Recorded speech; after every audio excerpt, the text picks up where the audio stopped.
Listen, I got some issues with the Peacock broadcast. Now, I am an American. I live in the United States of America. And I'm not privileged like everyone else in the world that can just go onto their browser and go to imsatv.com/app / just watch the entire race. No. I tried to do that. And without a VPN, it says basically that you have to watch. The only way to watch the Rolex24 is using Peacock Premium.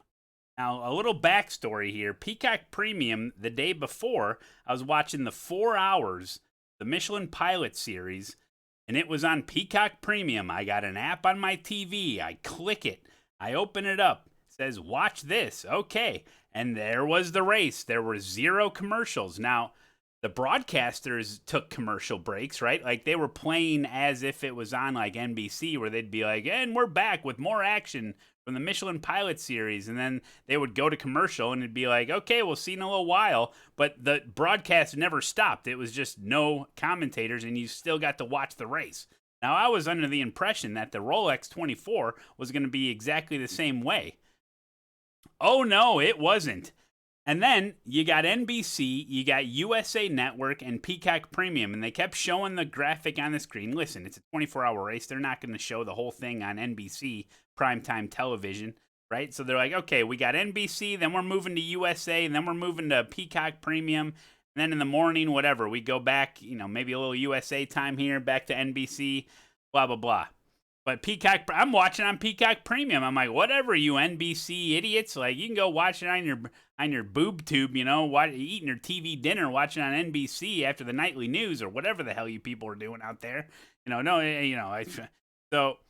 I'm like, we're good though. Peacock Premium, right? No. Nah, not at all. Not at all, dude.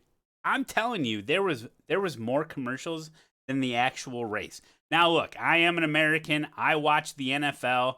The NFL, say what you will, it has a lot of commercials. But here's the big difference. When you're watching an NFL game, you never miss a play.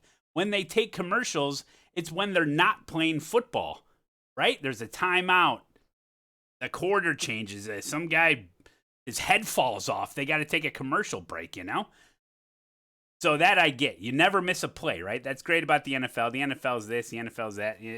I'm not talking about the NFL. I'm talking about motorsports, the 24-hour race. You have to give people the option to be able to watch the entire race commercial-free. This is crazy. So I have a clipboard, and I should have done this much earlier, but this was a pretty I'd say this is pretty representative of how the entire race went, right? Okay, so I didn't start this until there was like an hour to go in the race or whatever, right?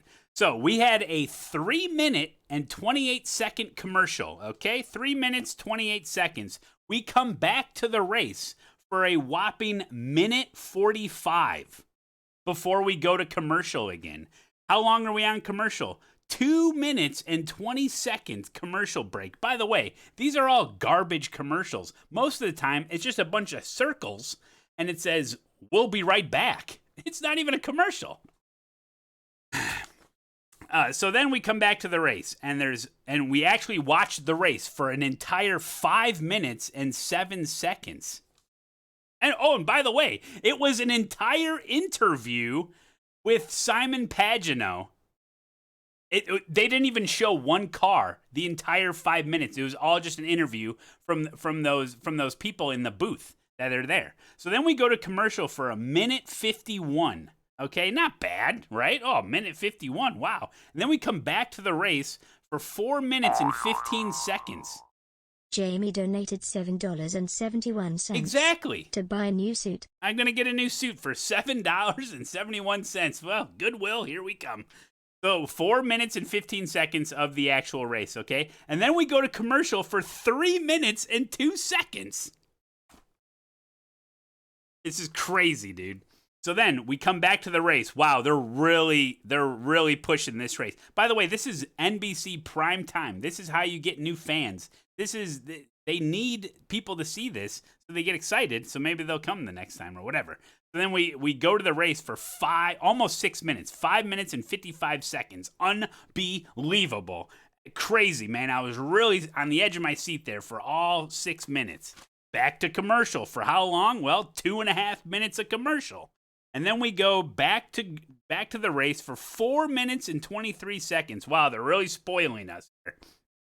We take a 2-minute 45 commercial break, and then finally, with 13 minutes left of the race. There's 13 minutes left of the race for an entire 24-hour race. And finally, they say, we're going to be taking it to the checkered flag with no more commercial breaks. Oh, wow. Thank you. Oh, yes. Thank you so much, Peacock Premium. Wow, a whole 13 minutes of freaking the race, commercial free. Oh, geez. It's unbelievable. So without a VPN, I don't have a VPN. I'm a normal person. I haven't messed with a VPN. Maybe it's time to get a VPN. But I swear, last year I was able to watch the entire race. I think I actually got IMSA TV last year to be able to watch the race commercial free. But they must have changed it, right? So they must have changed it to where now people in America can't use IMSA TV because you're an American. They want to pump up their little Peacock Premium. I'll tell you, I'll pump up your Peacock. And at the very end, dude. Okay, I get that the new BMW hybrids, the new GTP class. I know it's exciting. They want to point every single camera at the new prototypes. I totally get it. It happens all the time. It's a new car. I get it. But come on, man. There's like 50 freaking GT3 cars out there. Let's see some, man. You know, like, come on. Show the good racing. Like, do some more split screen. Do something. It's crazy. And about the whole IMSA TV thing, it shouldn't be. I as a consumer of motorsports, as a normal person, I'm thinking about new fans here. I'm not expected to have to go get a VPN, go to my computer, jump through all these hoops just so I can watch the race commercial free. That is not likely to happen to a normal viewer, normal person. But yeah, give more screen time to the GT3 class. And by the way, should we all agree we should just get rid of the LMP3 class? They're dangerous. There was in no way an actual race. The guy was like ahead by 11, 12 laps at the end. The LMP3 cars, in some cases, were slower than the GTD Pros. It's ridiculous. Get rid of them, dude. Get rid of the dentists.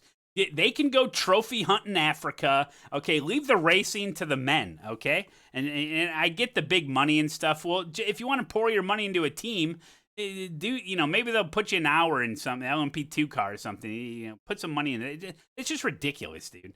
LMP3 class, get out of here, Yeah, they didn't even crash. Very disappointing. No, it's not competitive. I thought this was the best racers of the best, Anyway, get rid of the LMP3s. I'm not a huge fan of the spaceship cars. It's whatever, but I get it. I totally understand it. If you got rid of the LMP3s, I love the huge GTD field. It's great. There's really no other reason that... I got some more notes here. So, yeah, they showed the last of the race. Big deal. The audio was out of sync, like, the whole time. I reloaded Peacock, and I shut my TV off, turned it... I thought it was on my end. No, their audio was totally off sync. It was ridiculous. So every single interview, they're talking to some jackass. He's like, oh, this is a really great race here. Why are you showing him? Show the cars. It's crazy. And then, let's see. They got horrible camera angles. They got to get better camera angles out there. They focus too much on GTP, and they got too much coverage of just the booth, like people sitting in the booth talking about the race. Well, instead of talking about it, freaking show me the damn race. And here's another thing. With these cars, man, I talked about this last year, and look, color me ignorant here, okay? But how can these I kind of answered my own question here. These cars, okay.